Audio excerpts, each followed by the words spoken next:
Hello बच्चों, आज हम स्टार्ट करने वाले हैं अपना प्रैक्टिस सेशन का पार्ट नंबर 5। और आज हमारा टॉपिक है इलेक्ट्रोलाइटिक कंडक्टेंस। ठीक है जी, चलिए क्वेश्चन नंबर 1 से स्टार्ट करते हैं। क्वेश्चन नंबर 1 है, identify the factor from the following that doesn't affect electrolytic conductance of a solution.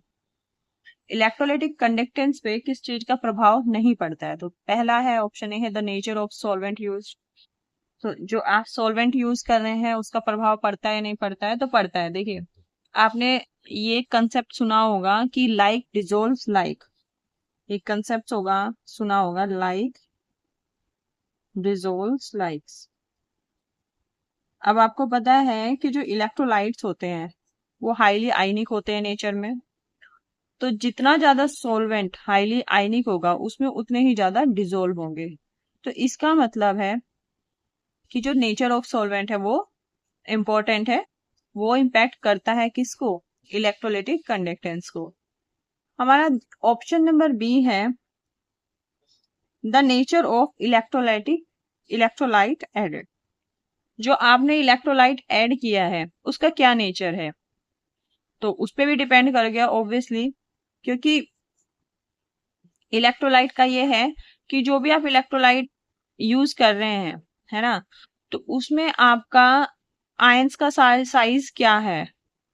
अगर आयन छोटा है, सपोज पॉजिटिव चार्ज बहुत छोटा है, तो उसकी सॉल्वेशन बहुत ज्यादा होगा। मतलब अपोजिट आयंस है उसके चारों तरफ बहुत ज्यादा होंगे, उसकी वजह से उसकी मोबिलिटी कम होगी। मतलब इलेक्ट्रोड के पास जाने में उसको समय ज्यादा लगेगा, उसकी स्पीड कम होगी। जितना आयंस का चार्ज थोड़ा बड़ा होगा, पॉजिटिव चार्ज थोड़ा बड़ा होगा, उससे क्या होगा कि उसका सॉल्वेशन कम होगा और वो इलेक्ट्रोड के पास ज्यादा पहुंचेगा, ज्यादा स्पीड से पहुंचेगा। ठीक है जी। तो पहला है, सो नेचर ऑफ सॉल्वेंट भी डिपेंड करेगा, नेचर ऑफ इलेक्ट्रोलाइट भी डिपेंड करेगा। ठीक है जी। द नेचर ऑफ इलेक्ट्रोड, जो आपने इलेक्ट्रोड इमर्स कर रखा है उस पर डिपेंड नहीं करता है। ठीक है, तो क्यों? क्योंकि जो आयंस है अपोजिटिवली, जो अपोजिटिव नेचर के इलेक्ट्रोड उस पर तो मूव करेगा ही करेगा। फिर ऑप्शन डी है concentration of the electrolyte. Electrolyte की कॉन्सेंट्रेशन पे भी डिपेंड करेगा, क्योंकि जितनी ज्यादा कॉन्सेंट्रेशन होगी उतने ही ज्यादा आयंस होंगे और उतना ही ज्यादा आयंस में मोबिलिटी होगी और उतनी ही ज्यादा करंट होगी। तो इसका मतलब इसमें जो ऑप्शन सी है, option C is the correct option. अब चलिए क्वेश्चन नंबर 2 पे। ये देखिए, बिल्कुल डायरेक्ट एनसीईआरटी का क्वेश्चन है। The values of conductivity of some materials at 298.15 Kelvin inverse in Siemens meter inverse are 2.1 into 10 to the power 3, 1 into 10 to the power minus 16, 1.2 into 10, 3.91, 1.5 into 10 to the power minus 2, 1 into 10 to the power minus 7, 1 into 10 to the power 3। तो आपको बताना है कि इसमें से, ये question complete नहीं लिखा हुआ है, इसमें से मेटल्स कौन से हैं, है ना, इसमें से मेटल्स कौन से, कितने मेटल्स हैं। तो मेटल्स की देखिए, आपको पता है मेटल्स की कंडक्टिविटी बहुत ज्यादा होती है। तो जिसकी कंडक्टिविटी जितनी ज्यादा हुई वो मेटल होंगे। तो एक तो ये हो गया 10 टू द पावर 3, 10 की पावर पॉजिटिव में आ रही है। एक ये हो गया, भले ही 10 टू द पावर 1 है बट है तो पॉजिटिव। एक ये हो गया और एक ये हो गया। तो आपके टोटल नंबर ऑफ जो मेटल्स हैं इसमें वो होंगे 4। ठीक है, अब देखिए, जो ये 1 इंटू 10 टू दावर माइनस 16 है, 1 इंटू 10 टू दावर माइनस 16 है, ये आपका इंसुलेटर होगा, ये आपका इंसुलेटर होगा। और फिर आपका ये है जिसकी value 1.5 into 10 to the power minus 2 और 1 इंटू 10 टू दावर माइनस 7 है, ये आपके सेमी कंडक्टर्स होंगे, ये आपके सेमी कंडक्टर्स होंगे। 4 क्या है आपके? कंडक्टर्स हैं, 4 आपके हैं कंडक्टर्स। ठीक है जी, चलिए अगले क्वेश्चन पे चलते हैं।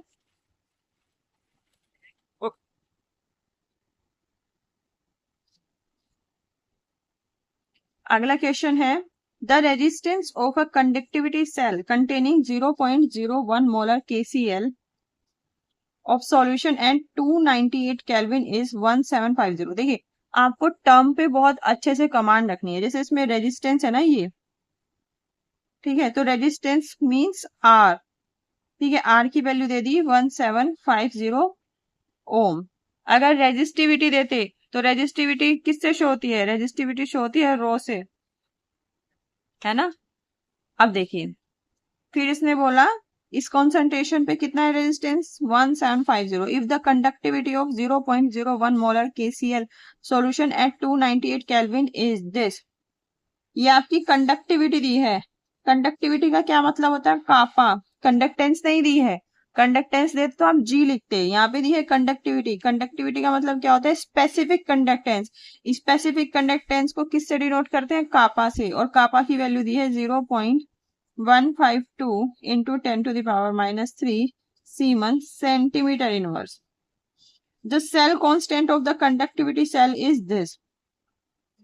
ठीक है, सेल कांस्टेंट होता है L बाय A, ठीक है, और इसकी यूनिट होती है सेंटीमीटर इनवर्स या फिर मीटर इनवर्स। तो हमें सेल कांस्टेंट ही निकालना है और ये दो हमें डेटा दिया हुआ है तो आपको पता होगा। देखिए स्पेसिफिक कंडक्टेंस का फॉर्मूला आता है, स्पेसिफिक कंडक्टेंस होता है 1/R into L by A, ठीक है। कापा की वैल्यू दी हुई है, या फिर कापा R इधर जाके मल्टीप्लीकेशन में चला जाएगा, is equal to L by A।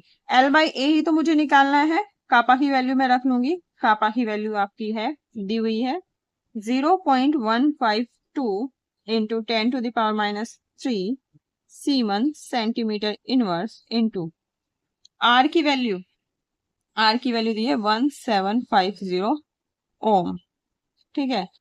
ये हो जाएगा L बाय A। देखिए C1 क्या होता है? 1/ओम ही तो C1 होता है। C1 होता है आपका 1/ओम, यही तो C1 होता है। तो अगर मैं इसको ऐसे लिख दूं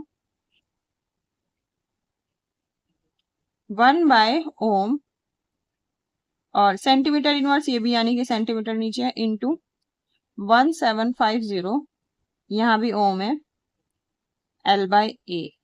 ओम से ओम कैंसिल हो गया तो जो L बाय A की वैल्यू आएगी वो सेंटीमीटर इनवर्स में बनेगी।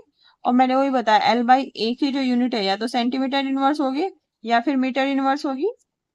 तो देखिए L बाय A क्या आएगा आपका, आप इनकी मल्टीप्लाई कर देंगे, जो भी आपकी वैल्यू आएगी वो आएगी L बाय A।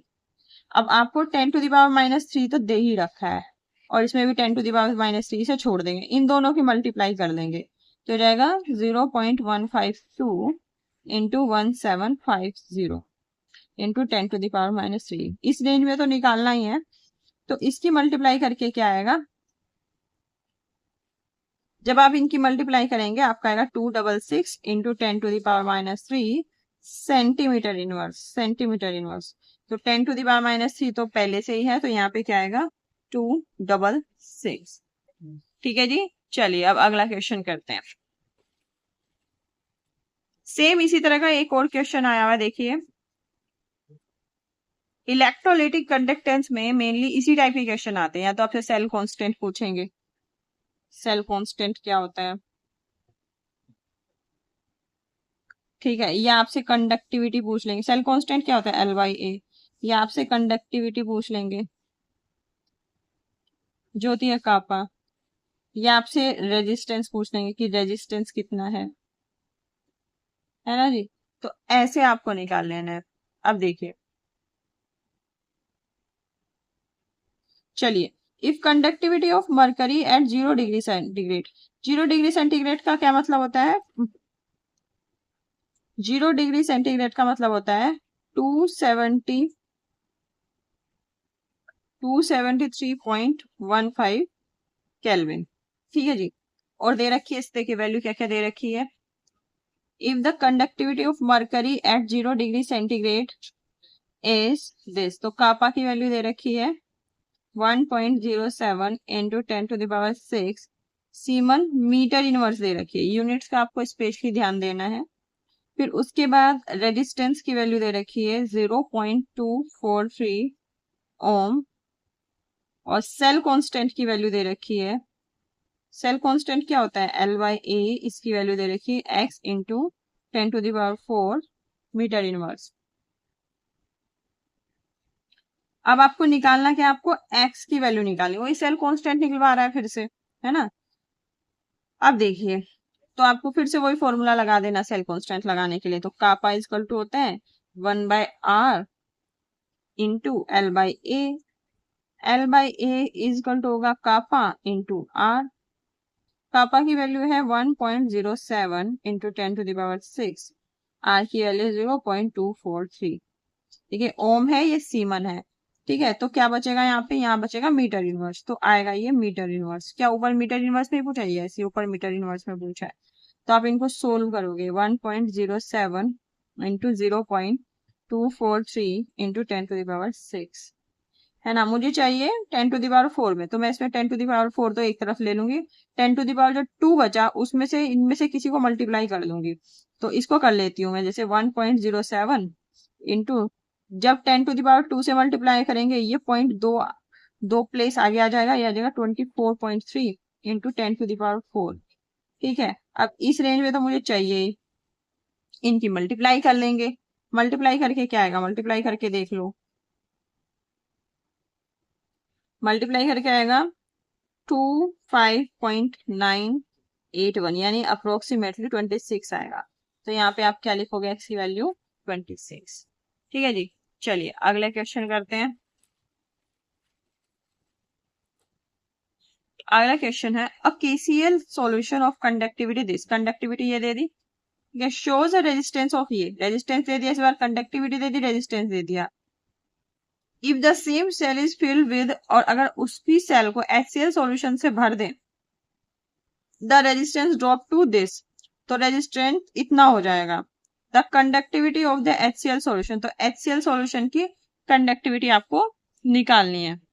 तो देखिए सेल कांस्टेंट की देखिए क्या विशेषता होती है। सेल कांस्टेंट होता है ना सबके लिए, क्या होता है? सेम होता है, क्योंकि L/A तो होता है, जो कंटेनर है वो तो उतना ही होगा, आपको जितना आपने उसमें से पार्ट चुना सेल कांस्टेंट के लिए उसकी मेजरमेंट तो उतनी रहेगी। तो हम L/A निकाल लेंगे, किसके लिए? पहले वाले सॉल्यूशन के लिए, KCl सॉल्यूशन के लिए। तो 4 KCl सॉल्यूशन, कापा क्या है? 0.14 सीमन मीटर इनवर्स। आर की वैल्यू है 4.19 ओम। तो L/A, अभी हमने पिछले दो क्वेश्चन में भी क्या होता है? L/A हो गया कापा इंटू आर, यानी कि 4.19 इंटू 0.14। ठीक है जी, इनकी मल्टीप्लाई करेंगे। जब इनकी मल्टीप्लाई करेंगे, मल्टीप्लाई करके आएगा वैल्यू 0.58 मीटर इनवर्स, क्योंकि मीटर में है ना, तो आएगा मीटर इनवर्स। तो L/A की वैल्यू आ गई मीटर इनवर्स। अब मुझे कंडक्टिविटी निकालनी है किसकी? HCl सॉल्यूशन की। तो इसके लिए क्या होगा? कापा निकालना है। देखो कापा होता है 1/r इंटू L/A। ठीक है, R कितना हो गया था? 1.03, तो R की वैल्यू हो गई 1.03। L/A की वैल्यू मैंने निकाल ली, जाएगी मीटर इनवर्स। और ये यहाँ पे क्या है? ये R ओम है ये। तो आपका क्या कापा क्या आएगी? Ohm inverse metre inverse. तो जब आप इसको सोल्व करेंगे तो क्या आएगा? कापा हो जाएगा आपका 0.58 divided by 1.03 ohm inverse metre inverse. Ohm inverse को क्या ही बोलते हैं? सीमन। इसकी वैल्यू आपकी आएगी 0.56।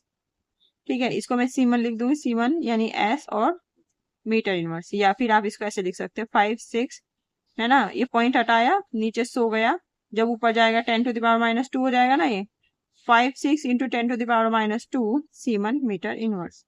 तो यही मेरे से पूछा है, तो यहाँ पे हम भर देंगे 5-6।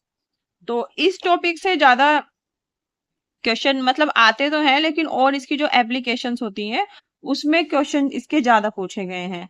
तो जो डायरेक्ट इलेक्ट्रोलाइटिक कंडक्टेंस से भी जो क्वेश्चन पूछे जाते हैं वो इतने ही थे, लेकिन ये क्वेश्चन आपको इसलिए करवाए गए हैं ताकि आपको ये पता चले कि डायरेक्ट इलेक्ट्रोलाइटिक कंडक्टेंस से भी क्वेश्चन आते हैं, किस तरह के आते हैं। तो ये बिल्कुल सिंपल क्वेश्चन होते हैं, इसमें इलेक्ट्रोलाइटिक कंडक्टिविटी दे देते हैं, रेजिस्टेंस दे देते हैं। तो आपको जो टर्म है ना, ये बहुत ध्यान से याद करनी है। रेजिस्टिविटी बोल रहा है, रेजिस्टेंस बोल रहा है, कंडक्टिविटी बोल रहा है, कंडक्टेंस बोल रहा है ना, उसी के हिसाब से। तो चलिए इस वीडियो में इतना ही। अगली प्रैक्टिस के लिए हम पहले टॉपिक पढ़ेंगे, उसके बाद उसकी भी प्रैक्टिस करेंगे। तो थैंक यू सो मच।